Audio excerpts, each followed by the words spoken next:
Hi guys, welcome back to my channel, The Inked Reader. Today we are doing the very famous worst books of 2021 in this case. I know that a lot of people like to watch these videos. I am definitely guilty of that. I definitely love watching controversial opinions. These are my opinions, this is my list. Some of those opinions will be controversial probably. And I know that a lot of people just tend to click on and follow, or whether if they don't like what you're saying, which is, fair enough, you do you. But I have to be honest with myself and with you guys. So this is my list of the 10 worst books I've read, and I try to order them, but to be fair, I would not recommend any of them, apart from maybe a couple which I do understand why it's very subjective. I don't want this to be too long, and I've talked about them and why I dislike them so much in some instances throughout the year in my wrap-ups. So for any in-depth review, you can go back and find them in my wrap-ups. FYI, I know that many people will never bother, but yeah, that's it. So number 10, we have Confessions.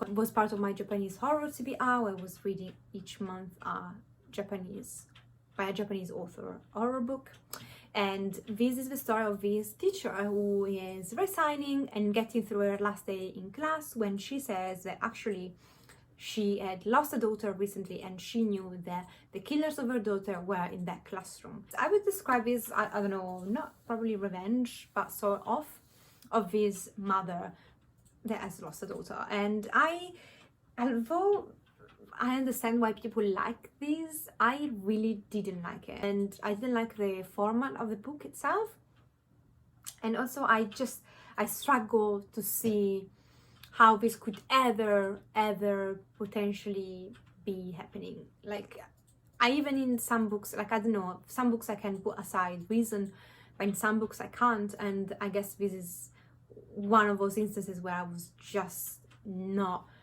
believing the unbelievable, if it makes sense. The Devil in the White City. This is a book that's well beloved. It's a true crime that's usually well beloved, and this tells the story of one of the most prolific, if you want, serial killers at the time at least, and also of the Chicago Fair that was at the beginning of the 900, I think, was being established, put up, created, and so you follow the architects and people that are tasked with creating these, and at the same time the serial killer that use this chance to lure you women and people and kill them. For someone who reads a lot of true crime, I did not find, first of all, the two aspects matching well. I found that they clashed. Like, if you read a true crime, you want to know mainly about the serial killer, while I would definitely say that time describing the serial killer history, what's going on at the time for him and what happened after to him, it's sacrificed to tell us about details that I found honestly boring personally about this fair. I'm not from Chicago, I'm not from USA, so maybe people that are born in the city will absolutely love this, and people that will know about this fair might find this more fascinating, but I didn't like the combination of the two things. I don't think I learned much about the actual serial killer in this at all, so I actually put down this book and thought, I need now to go and read another book with, more in-depth, actually a good book about this serial killer, because I don't think I know much about him now. So yeah, overall a very disappointing true crime personally. I'm sorry, I know this is well beloved. Didn't work for me. Another true crime that I really didn't like was Devil's Knot. There's a movie of this also, and I did really like the movie, and actually it's one of those instances where I watched the movie before reading the book, which is very rare. But this is the story of the Memphis Three. So it's these three kids that after school they go out to play with their bikes, never get back home, and a couple of days after they are found brutally murdered in the river, local river.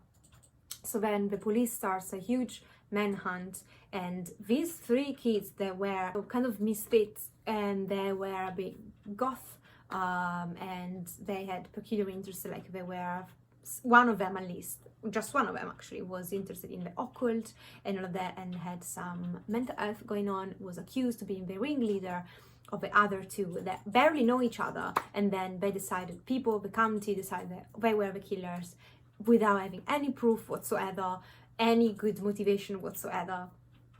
and they spent a bunch of years in prison before they were actually released, and I don't think were ever pardoned. So yeah, basically a small town accuses these three misfits of killing these children, while there are good indications that the killing was actually done by somebody else, potentially even someone very much close to the children. And I think that's where this book fails miserably.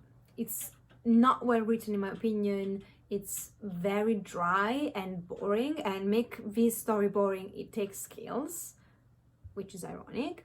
But also we are given the story of these three kids that are wrongly accused, but the author never puts together a theory, at least of their own, about who actually did the killing and what could have happened. And I found that, again, because I read a lot of true crime, that's a huge fault in a true crime. Like, a good writer should give you also another version of the story, especially in a case where clearly the guilty were not actually guilty, were wrongly accused.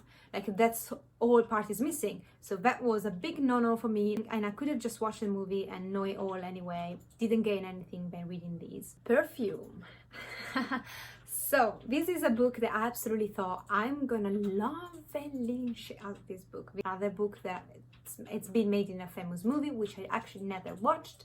And this is a story of this young boy who is an orphan, raised in unfriendly condition. And this boy finds himself that he's got a very powerful olfactory system, and he can smell things and create smells and scents that no one else can. And he, of course, starts getting on the extreme side and thinking that in order for him to reach the perfect scent, he needs to actually kill. It's a story of a murderer that's obsessed with scent and creating scent. And it says even the cover, the story of a murder, so it's not a spoiler. But it's also like all there is to it. Like, I didn't like the writing, didn't like the plot. There was a scene in the end that was absolutely absurd, horrible, disgusting, but not in a that's disgusting, but also whoa, what did you just do? Just no, gross, disgusting. You can watch my review for this. Didn't like anything about this book, and I think I gave it 1 star, if not 2. Like, there were no redeeming qualities in my opinion, from the writing to the plot to the character. If you want to see this as a horror, the protagonist was gross, like it was disgusting. So there is that. Another very controversial opinion. We have Lolita, the famous classic by Nabokov. I hated this book. I had tried to read this book when I was too young, DNF'd it, clearly. Obvious reasons why back then I decided that, nope, that's not for me. And now I push myself through, and this is bloody boring. Like, Lolita is one of the most boring books I've ever read. Like, the amount of details about the trips and about small useless details that the author puts in this book to give you pages to read, it's awful. Like, not okay, this is a controversial story because this is clearly the story of this middle-aged man that gets to this property to rent a room, and he is a pedophile. He marries the owner of the property he has been renting the room in, but actually his goal is to get to the daughter of this woman. And I think Lolita back then, she is 13 years old, maybe younger, and then she becomes 13 throughout the years. I don't even remember correctly. So there are elements that are clearly hard to read because you do have there are he's having sex with a child, and that's absolutely disturbing, disgusting. I have to say though that the scenes are not graphic. Like, he put a sentence here and there seldomly, so in that sense I thought it was going to be very much harder to read. And although it's hinted, which makes you shiver, it doesn't give graphic content that would probably make you put the book down, just like, no, I cannot read this. So it does that. I don't want to use the word tastefully because there is nothing tastefully about the plot, the story, writing, or anything, but it doesn't go in explicit details if that's what worries you. However, the main issue I have with this is that it's so freaking boring. They travel around the country at one point and he goes through so many useless details. So freaking boring. Like, honestly, don't do this to yourself.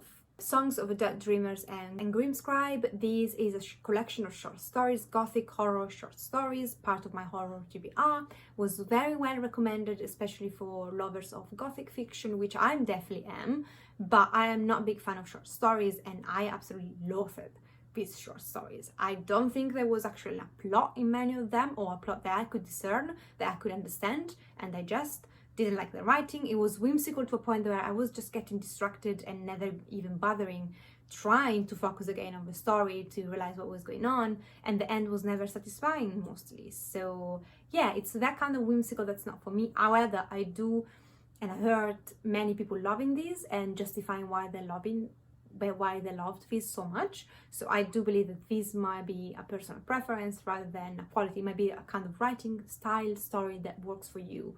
So I would just say, although this is very low, like it's very high on my worst list, it should not put you off completely, if it makes sense. Especially if you like the combination gothic and short stories with a lot of whimsical, not clear what's going on element to it. Goddess. YA, end of trilogy. The premise is that you got some heroes from Greek mythology reincarnating and playing out the tragedy all over again. You get to modern days, you got Helena of Troy, and you got her love interests. And I read the first two books when I was 16, 14 maybe, liked them, don't remember them. I tried to finish the series this year because of my finishing series TBR that I had going on. Loathed this. It was just silly, and with the what kind of YA simplistic writing that I came to despise, because I think that teens can do and are able to read things better written and they are a bit more complex. Not to mention that the choices that these characters made were just simply dumb.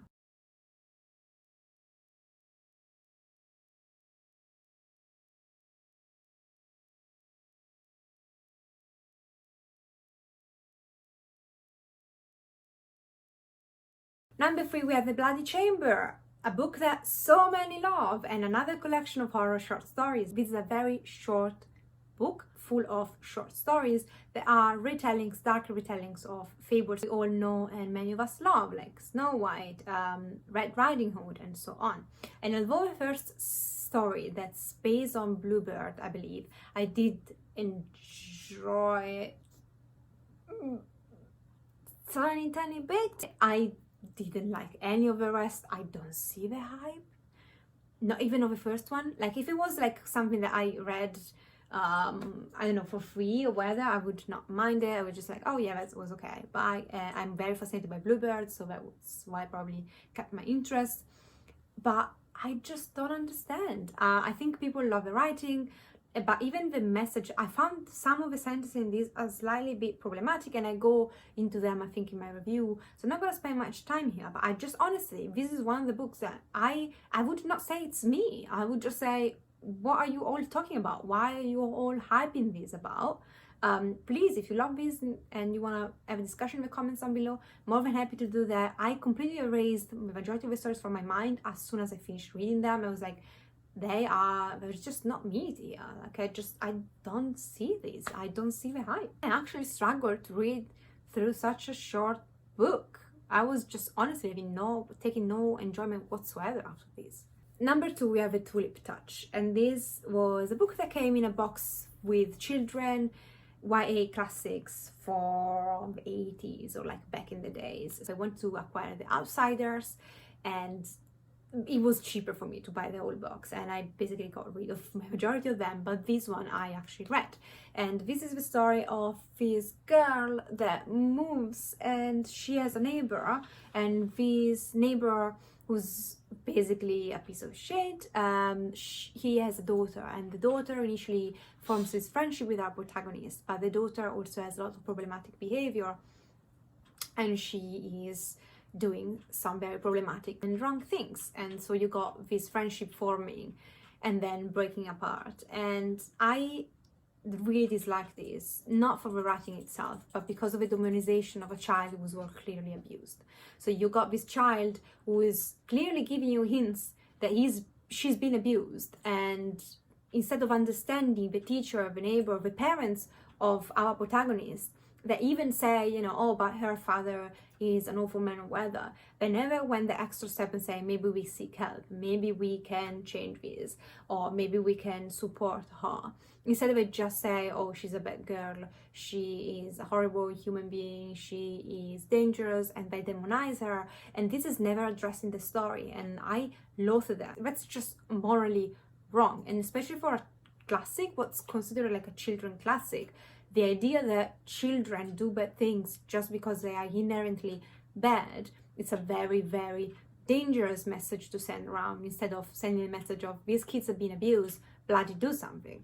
So yeah, no. I'm against the principle behind this book. And finally, my number one topic would be Parasite Eve, another book I have read for my Japanese horror TBR.